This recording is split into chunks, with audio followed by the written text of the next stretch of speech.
morning, everyone. How y'all doing this morning? Great. I'm going to make a personal observation before we start. I'm a new member of the Broomfield Museum. Do you know what my favorite part of being part of this museum is? The people. Thank you. It is all of the amazing people and all of the incredible stories. Everyone has a story, and you all have an amazing story. This morning, we're going to bring you a presentation by someone, another woman. I've gotten to know her recently. She's an amazing person with an amazing story. Her name is Beatrice Querel. She's from Lorient, France, and she works for Alliance Francaise, which is kind of a nonprofit organization that tries to bridge the gap with the United States. If you want to learn French language, if you want to learn French wine, I'm going to learn the French wine. She is the person to talk to, and she is going to bring us a story, and it's a personal story because it all happened in the area of Lorient where she's from. She's going to tell us about submarine warfare and the submarine pens in the area of Brittany in France. And it's going to be absolutely amazing. I've looked at it. I've talked to her. She's incredibly dynamic. She is, by the way, she's a naturalized American citizen from France. I think this is going to be incredible. So I'm not going to say any more. I'm going to welcome her to the stage, Miss Beatrice Querel. Thank you very much. Thank you very much, Matt. Thank you. We're having a small problem. All right, that's fine. Keep talking. All right, well, first of all, thank you very much for having me today. Thank you for the introduction, Matt. Again, my name is Beatrice. I come from France, Brittany. Yes, you want me here? Ta-da! All right, I'm going to be here. I'm French. I'm going to share my age because it's linked to our story, and it's important. I was born in 1971, which means that my mom was born in 1945, exactly in May 31st, 1945. That's my mom. Which then, you do a little bit of the math, and then realize that my grandmother and my grandfather decided, because they always said that they controlled their pregnancies, they decided to have a last child when the Americans landed in Normandy.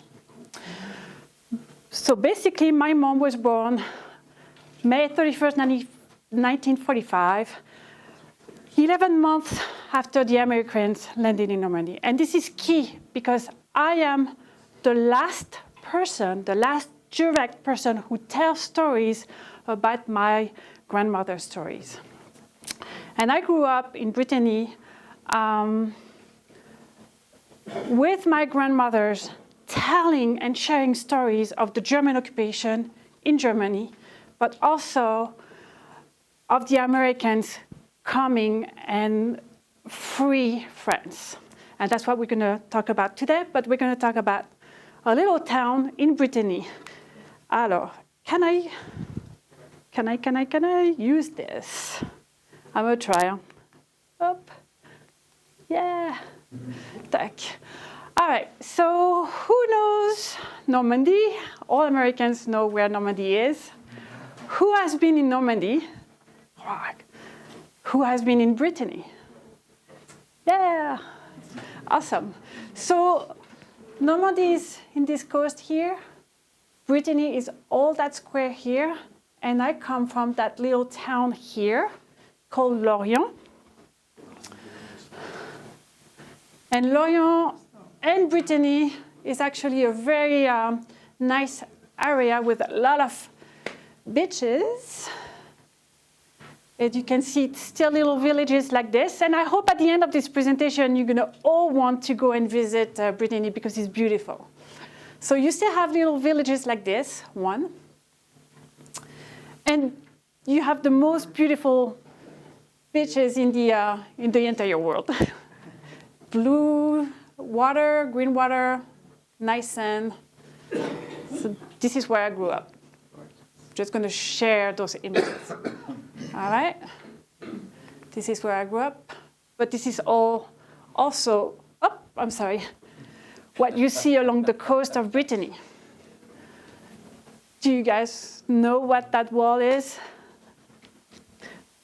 That's the part of the Atlantic wall that is built all along the coast. And these pictures is from today.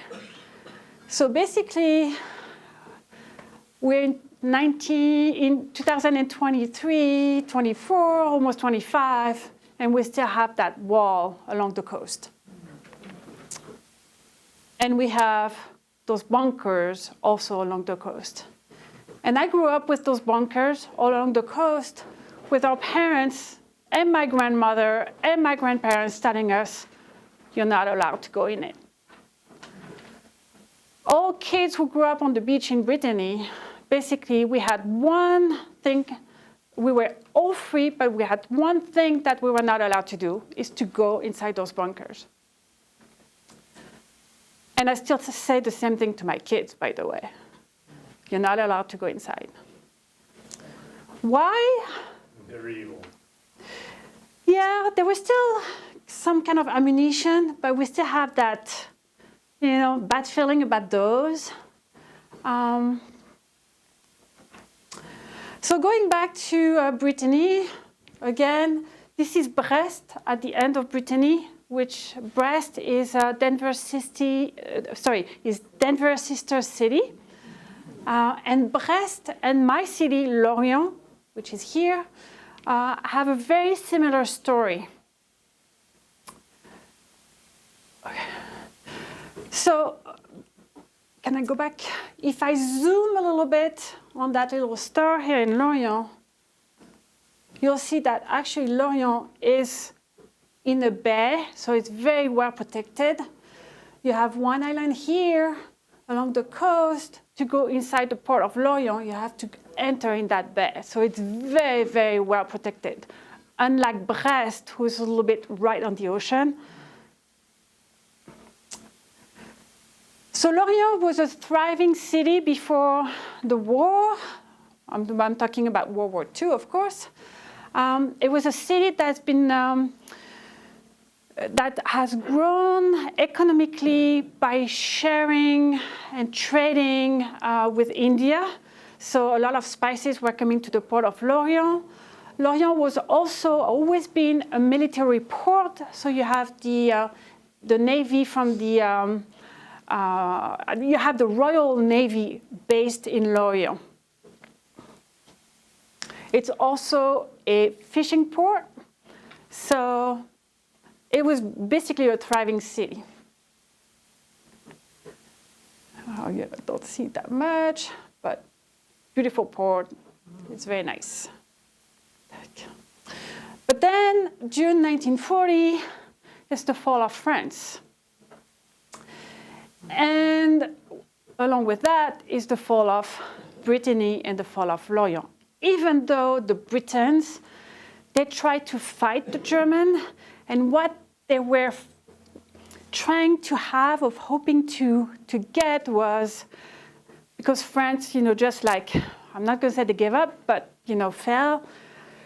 The Britons have a very strong identity, and they were trying to hope or to have an independent Brittany, and on the other side, the Germans. But the Germans move in because they had all the coast of the, all the Atlantic coast that they wanted to control. So when they came to Lorient, they realized that it was the perfect spot to put their navy, the Kriegsmarine. So what they did is they decided to control all the Atlantic coast because they wanted to block Great Britain from having supply. So by controlling the coast, they could protect themselves, but also destroy any ship going to Great Britain. So what they did is, within 3 years, they built 5 submarines bases along the coast. One in Brest, one in Lorient, one in Saint-Nazaire, one in La Rochelle, and one in Bordeaux. Those constructions there are going to become a nightmare for the Allies. Lorient submarine base was the biggest one of all. Why? Because he could harbor all their submarines. It was very well protected. And because of that, those submarines could go there and stay for a long time and be repaired. So here's the, I mean, you have to give the Germans a lot of credit because the way they built that thing is like pretty, in like 3 years, is just unbelievable. They had cheap labor, free labor, but you know. So they built the Lorient submarine between 1941 and 1943. It was directly under the order of Adolf Hitler. They pour almost 1 million cubic meter of concrete there. They had at least 15,000 free labor workers working on those on the construction of the submarine in Lorient. So you have to imagine that they do the same thing in Brest, the same thing in Saint-Nazaire, the same thing in Bordeaux. That forced labor was prisoner of war, or it was also men that were forced to work. You also have men that were sent from Spain that were in camp there and then put them in trains and go work there. And Lorient submarine base became the largest German submarine base and the largest military monument built outside of Germany during that time. The base was capable of sheltering 30 submarines and for a very long stay.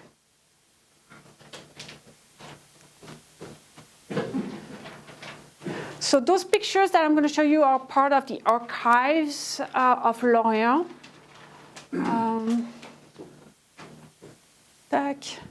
So this is, here is the bay if you want to, and they're going to put 3 big monuments there. It's called K1, K2, and K3, which is part of the submarine base. So that picture is from 1941.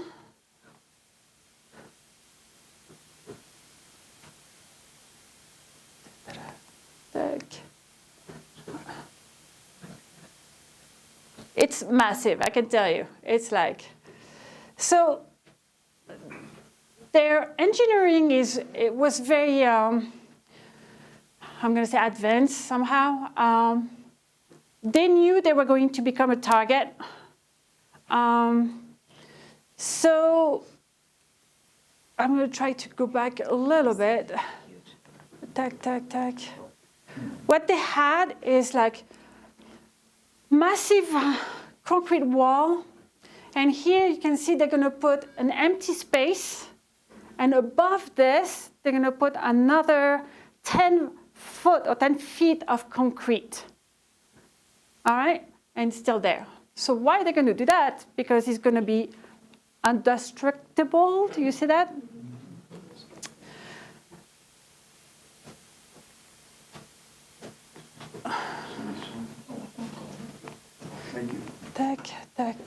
Thank you. So that's the aerial picture. So you have K1, K2, and K3. All of those are submarine shelter, I mean pens.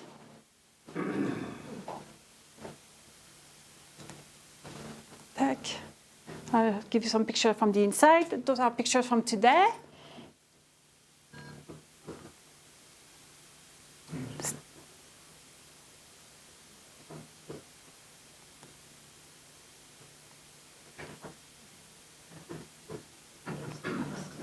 All right. So because because of the strength of the Germans there, because they have that shelter of submarines there, it really became a target from the Allies. So in 1942, the Allies tried to bomb the submarine base, and they dropped bombs on that submarine, on those pens. Those pens got bombs on them, but it's still there, never collapsed. But by doing so, they also destroyed the city. So basically, Lorient in 1942 was bombed by more than 60,000 bombs, you can imagine. So the civilians, they knew, they were warned, like they could shelter under some anti-bomb shelters that you can still visit today if you go to Lorient. But basically, Lorient is believed to be the French city the most bombed during the war after Dunkirk. And I'm sure you all know about Dunkirk, but not much people know about Lorient. So that city was completely destroyed just because they tried to destroy the submarine base. So you can see the plane, the Allies.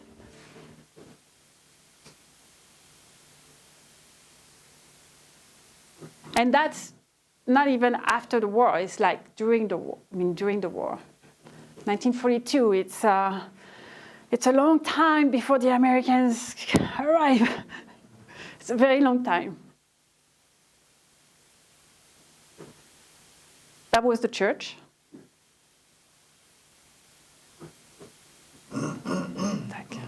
So 80% of the town is destroyed by 1943, 1944. Finally, June 6, 1944. So there I can tell you my grandmother, who lived just outside of Lorient, was like, finally, yeah, they're coming. They're going to save us. June 6, 1944. The Americans, basically, just to give you an idea of time, the Americans arrived in Paris in August. So 2 months later, they arrive in Lorient at the same time as they arrive in Paris. They arrive outside of Lorient. But the war is not over. So, August 7th, 1944, Americans with the Allies arrive close to Lorient to take control. They will fail. 25,000 Germans have been asked to stay in Lorient to protect the submarine base. Same thing that's going to happen to Brest. They're going to defend that town for almost a year. They're going to surrender 2 days after the whole Third Reich will surrender. So even though my grandparents was like, yeah, 1944, the Americans are coming, they're going to save us, they're going to free us. Well, no, it was a long time. Not only it was a long time, but a lot of people died in that war as well.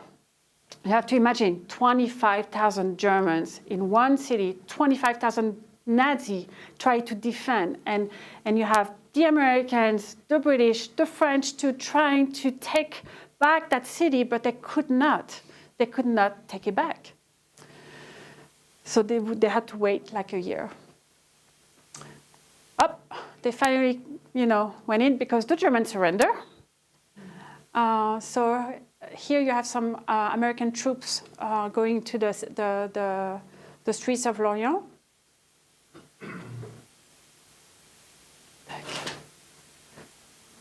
Just to give you an idea, my grandma was dressed this way.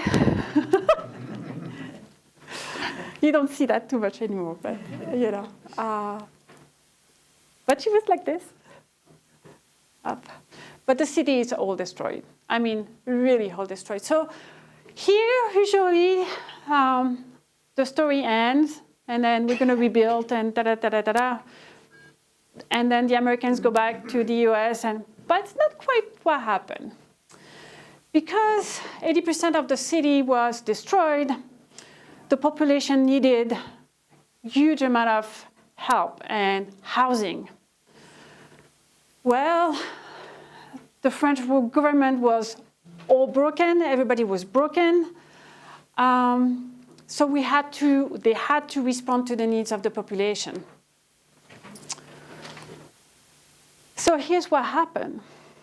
The Americans helped France to rebuild. That's the Marshall Plan. Usually we give money, but this is not what happened because we didn't have any supply, we didn't have anything to do. So what happened was the Americans built more than 5,000, 6,000 houses in Washington, D.C. They put those houses on a boat, they shipped them, and 80% of those houses were in Lorient. We had 40,000, they are made of wood, they're like prefab, pre-kit, housings or houses. Yeah, nobody knows that. Nobody knows, the after the war and how the Americans helped France and Lorient and Brest to just come to life. So 4,000 houses are built in Washington, D.C., put on a boat, in kits, shipped. Those houses arrive in Lorient, and we all think that, or they thought that those houses were going to be used for maybe a year, 2 years, 3 years until we were rebuilt. Well, actually, those houses were used until 1970. We still had people of my generation who grew up in those houses. And today, if you go to Lorient, and I hope one day you'll come, we kept a couple of those houses for people to visit and to remember. But basically, the Americans, the Germans destroyed the city, our country, but the Americans free our country, but also helped us to become who we are today.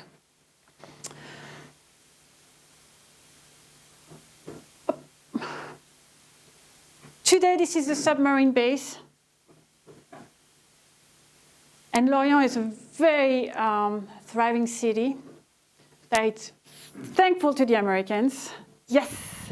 How are those pens used now? What are they used for? That's a very good question. It's funny because there was a very strange relationship with those pens and that base. And right after the war, for example, my grandmother, my mother, they really didn't want to see those buildings. They really don't. We don't like to see them. That base, the submarine base, was taken over by the French Navy from the 50s until the 80s, 90s, I think the 80s in Lorient. So we had French submarine there, but not anymore. So what you have today, so that's what you see today. But what we have today is basically this. They built an ocean museum, a marine museum here. Right there, you have a submarine museum, so you can visit submarine and you can have the history of that submarine base. So here's the K1, K2, and K3, and here, what they're doing is we are building racing boats. Oh. I'm going to show you some. Building what? Racing boat. Racing boats. Yeah. Yeah, America Cup racing boat. Germans should have had those. Then they could have run away quick. Yeah, no. You know what? I think we built that thing. I mean, under their orders, but you know. Another, funny story is during the pandemic. So like 3 years ago,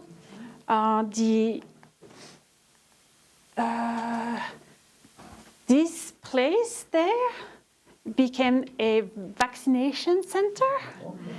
So, I mean, we went in those buildings to get vaccinated, and I can tell you, they were so well protected. I mean, we felt safe there, that's for sure. But basically today, it's a tourist place. It's a very nice place to hang, because again, I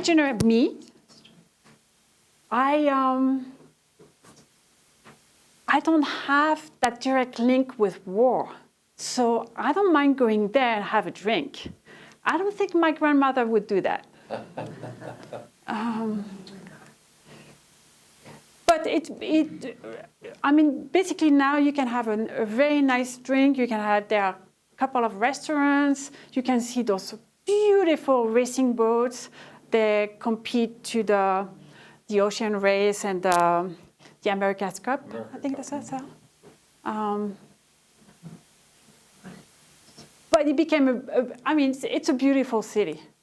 And I really welcome you to come and see the ocean race.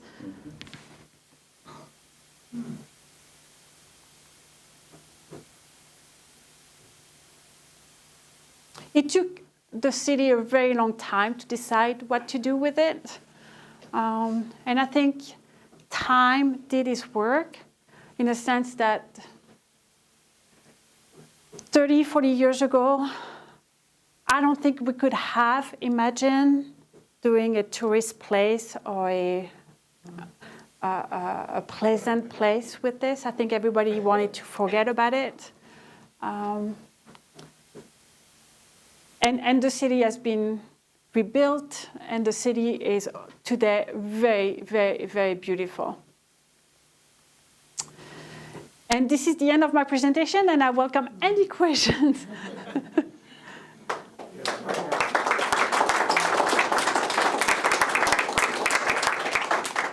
As a tourist site, do you get many people coming from Germany to visit there? It's funny. We don't see that many Germans there.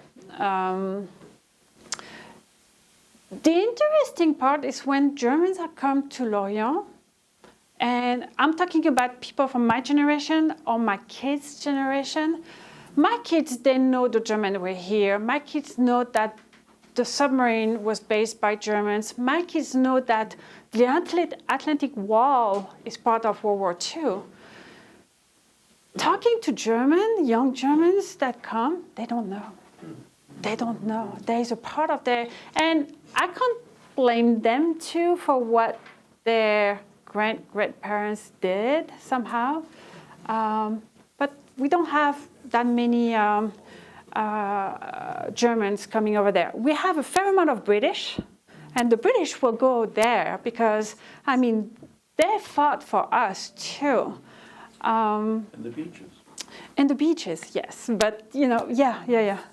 So German, we don't see them much. They will stay in the east part of France, I think, or in Paris. Germany had a U-boat thing in World War I. Was this coast part of that?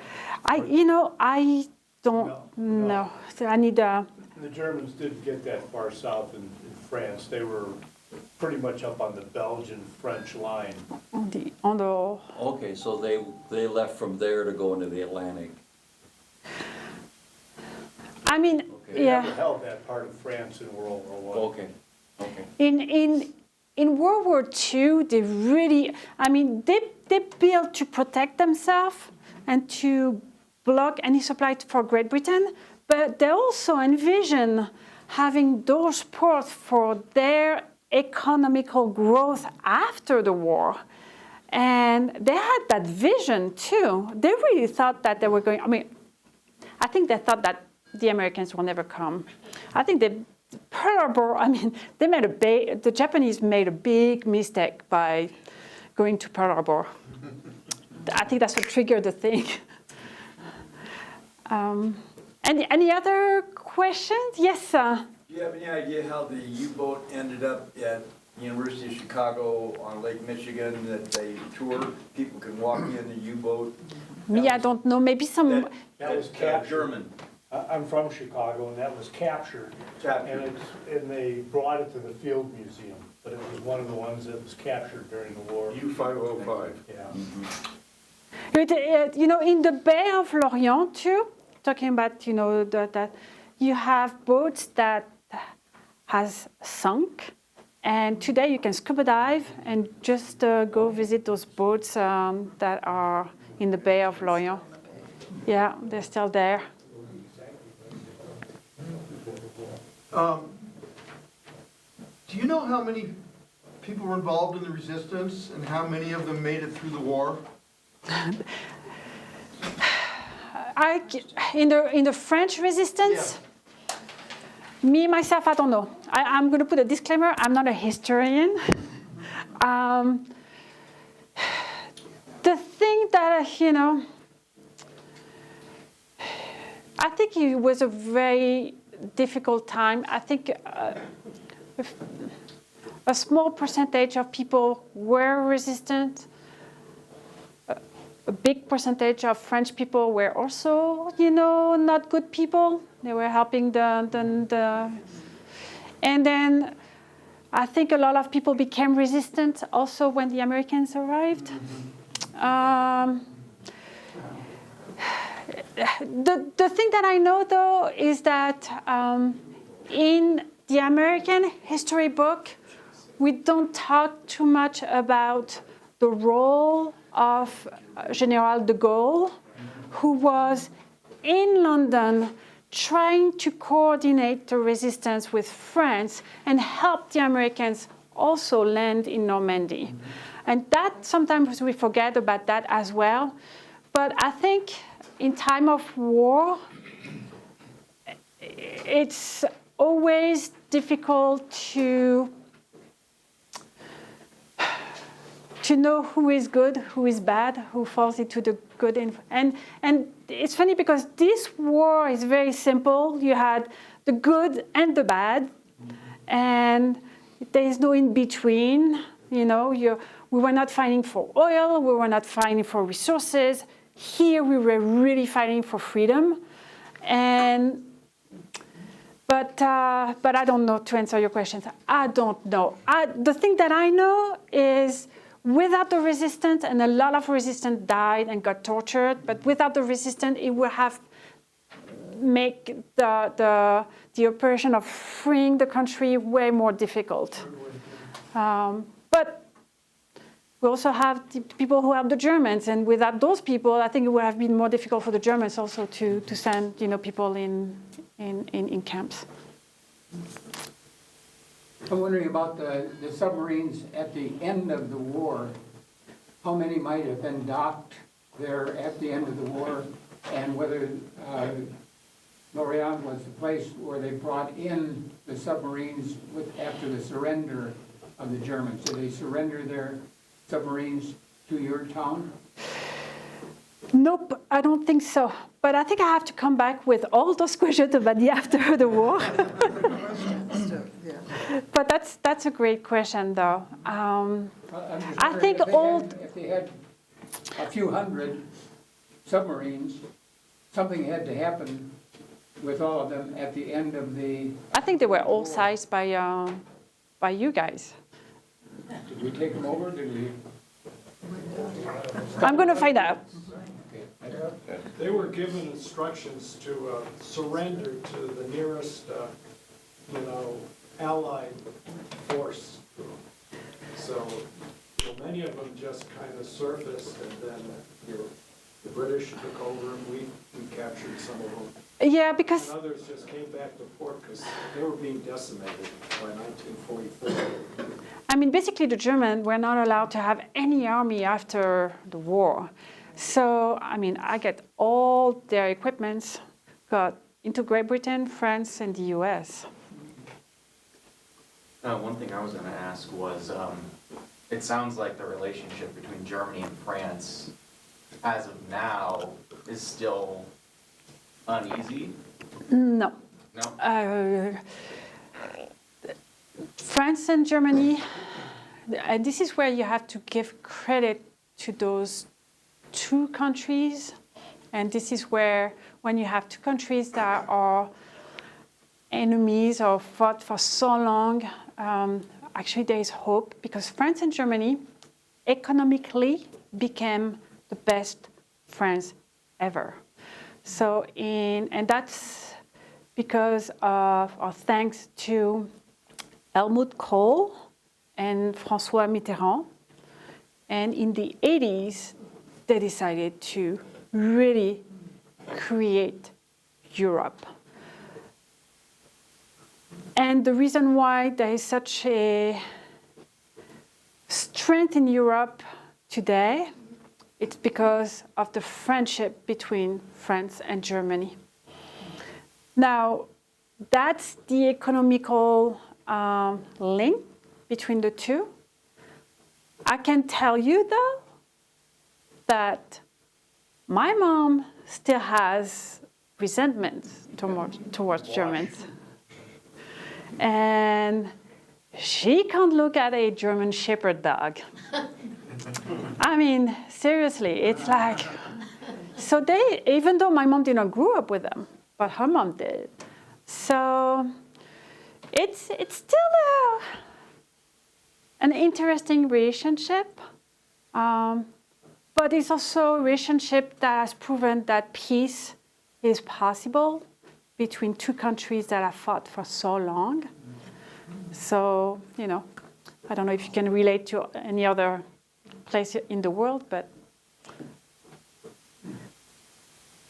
They also established after the war sister cities between Germany and France, and people visiting each other by buses and staying in each other's homes to learn that the other person is just as good as you are. Yeah, you know. Like Hamburg is a sister city to Marseille.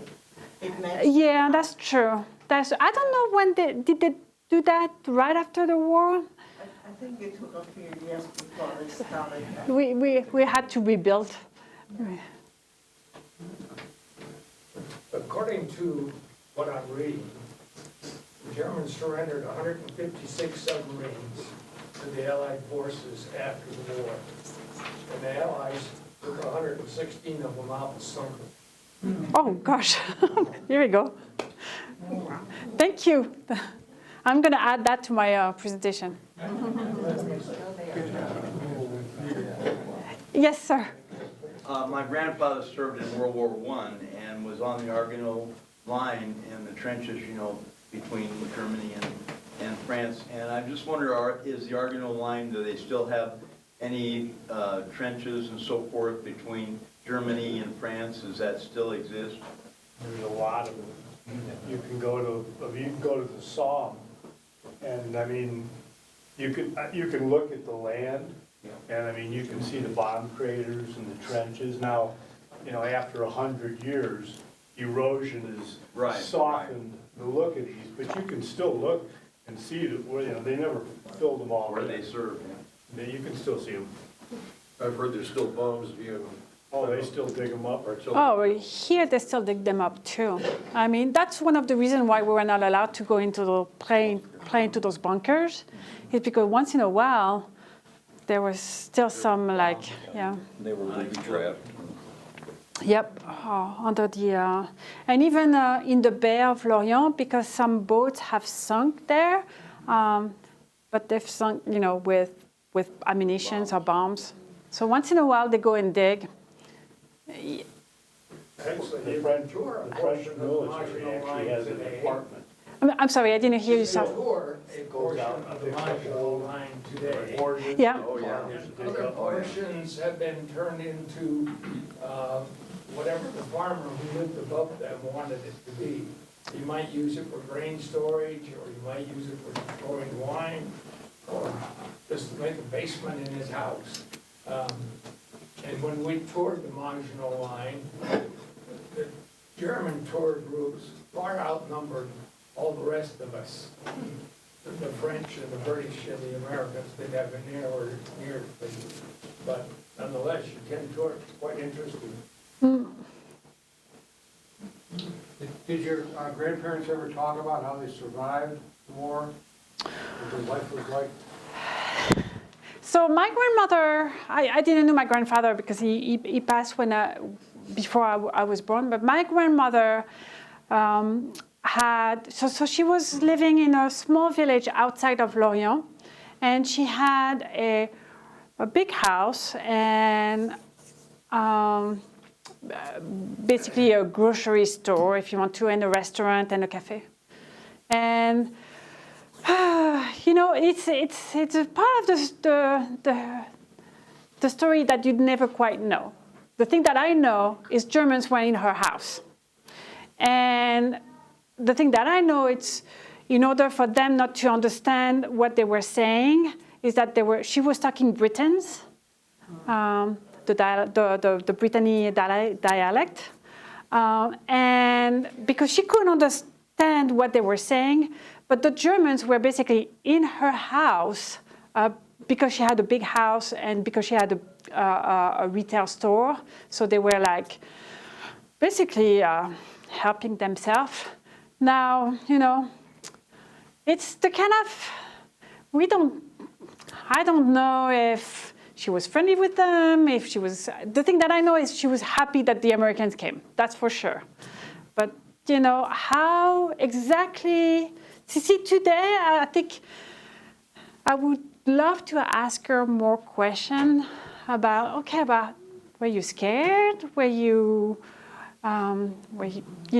friendly with them? Or, you know, what's that relationship? And because when you have your grandparents telling you stories like this, you listen to exactly what they say, but you don't necessarily relate to them as being a human, you know, like with feelings of fears, of hate, so I don't know.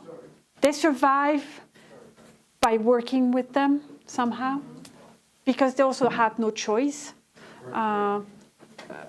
I mean, they had the choice to fight. I'm not saying that, but I think it's a decision that is really difficult to take when you have 4 kids.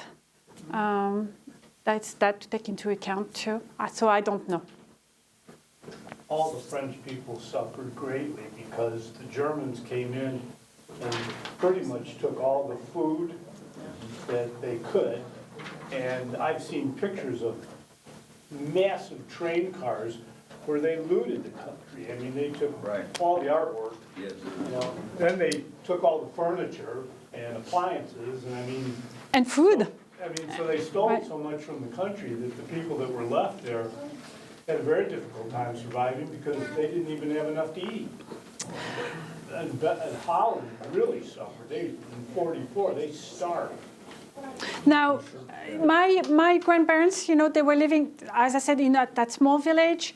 And basically at that time, everybody owned 2 cows, chickens, and new basic agricultural.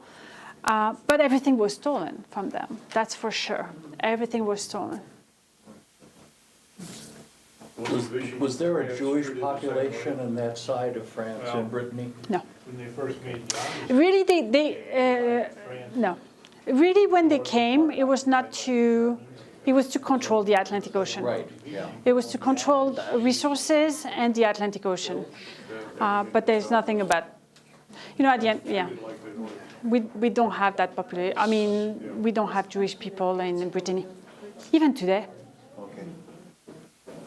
They're in Paris. So how long were they in Vichy? Most people are not aware that Cheyenne Mountain, which was Canadian and U.S. NORAD headquarters inside the mountain, virtually everything built inside there was built by the Navy. Those are all submarines that were All right. put into tunnels inside the mountain, and they're all joined by hallways and so forth. I had the privilege of going and seeing the NORAD headquarters there, and now they've moved everything to Schriever Air Force Base out east, but they used to have joint command between the Canadians and the U.S. in Colorado Springs. At Cheyenne. Is that right? Oh, It yeah. was all built by the Navy, all Yeah. the internal buildings, and they're all on springs so that they would be, at even a direct hit, atomic bomb hit would not damage the NORAD headquarters. And because of that, they have the most intense fiber optics lines between there and Omaha because of the SAC headquarters in Omaha, Nebraska, and Colorado Springs. And now they use most of that, all that extra telecommunications for telemarketing. But they,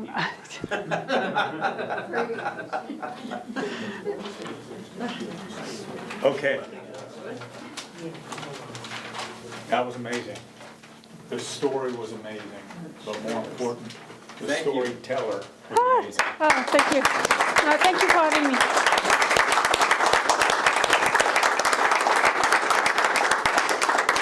Just thank you for having me and sharing, my story, my family's story as well.